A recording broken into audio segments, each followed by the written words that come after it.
कब तक पूरा होगा? ये प्रधानमंत्री जी का सपना नहीं है। महात्मा गांधी जी ने कहा था कि देश आज़ाद हो गए हैं, कांग्रेस को अब डिसबैंड कर देना चाहिए, उसको ख़त्म करना चाहिए। ये हमारा राष्ट्रपिता का सपना था।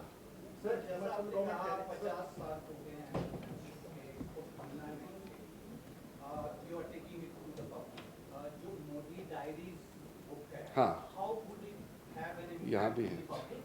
और दूसरा, जो मैं आपका ट्राइबल एरिया विजिट से जी रिलेटेड दो तीन छोटे छोटे सवाल चाहूँगा।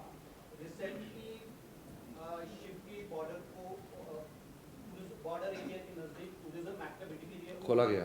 ओपन किया है। हाउ डू यू थिंक जो चाइनीज साइड पे इसका रिएक्शन होगा? Because recently Indresh ji visited that area, he said कि जो हिमालयन टूरिस्ट हैं उन पर वो साइलेंटली अटैक कर रहे हैं, चाहे वो जनरेशन शिफ्ट ही क्यों ना हो आफ्टर तिब्बत। तीसरा, जो महाबोधि टेम्पल का कंट्रोवर्सी है, हाउ डू ये यू समझ गया। तीनों विषय बहुत ही महत्वपूर्ण है। पहला तो प्रधानमंत्री जी का लाइफ जो है इमरजेंसी में बहुत घटना हुए हैं उसमें जुड़े हुए हैं। उसका किताब अगर सब पढ़े तो प्रधानमंत्री जी कैसे करके अंडरग्राउंड हुए थे और टारगेटेड थे, क्योंकि प्रमुख कार्यकर्ता थे प्रधानमंत्री मोदी जी इमरजेंसी के समय में। तो जो किताब है इसको सबको पढ़ना चाहिए। कल गृह मंत्री जी ने इसका शाम को विमोचन किया, मैं तो इधर आ गए थे। दूसरा जो है ये जो बॉर्डर एरिया है इसका सेंसिटिविटी को आपने खुद ही बताया। 2014 से पहले एक पॉलिसी था कि एक्सट्रीम बॉर्डर तक हम double lane highway facility create नहीं करना चाहिए। ये कांग्रेस का पॉलिसी रहा है, जिसको 2013 में राज्यसभा में उस समय का यूपीए सरकार का रक्षा मंत्री AK एंटोनी जी ने फ्लोर में कहा कि ये कांग्रेस सरकार का पॉलिसी रहा है कि बॉर्डर एरिया को बहुत ज़्यादा विकसित नहीं करना चाहिए। और तब तक चीन ने पूरे के पूरे बॉर्डर एरिया में डबल लेन विकसित करना शुरू कर दिया।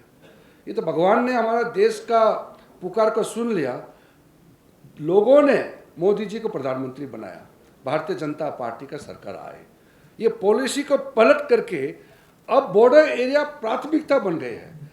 ये राजनीतिक मुद्दा नहीं है, सबको समझना चाहिए। 2014 के बाद मोदी जी ने सारे बॉर्डर रोड, हमारा अरुणाचल तो इससे भी बुरा हाल था, पैदल, मैं तो 7 दिन पैदल चलते थे, आज 4 घंटे में पहुंच जाते हैं। वो सारे बॉर्डर रोड बना करके अब बॉर्डर पॉइंट तक अब रोड बन गए हैं, पहुंच गए हैं। इसलिए इंफ्रास्ट्रक्चर में अब हम चीन के बहुत ही करीब पहुंच चुके हैं, जो कि 2014 में शुरू हुए। और तीसरा जो आपने पूछा है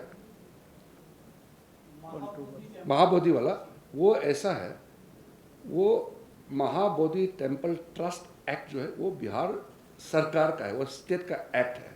वो आंदोलन जो कर रहे हैं वो मेरे पास आए सब लोग, मैंने बताया ये एक्ट बिहार राज्य का है और राज्य का किसी एक्ट को कितना बदलना चाहिए, क्या करना चाहिए, उसमें केंद्र का मंत्री अगर डायरेक्ट बोलेंगे तो वो हस्तक्षेप हो जाएगा।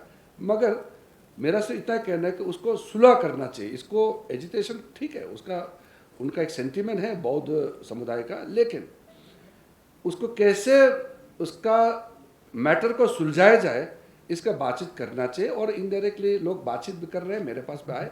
मगर ये एक्ट जो है बिहार राज्य सरकार का है और हमारा तरफ से भी हम दरख्वास्त करेंगे कि आगे इसका कुछ सुलह होना चाहिए। सर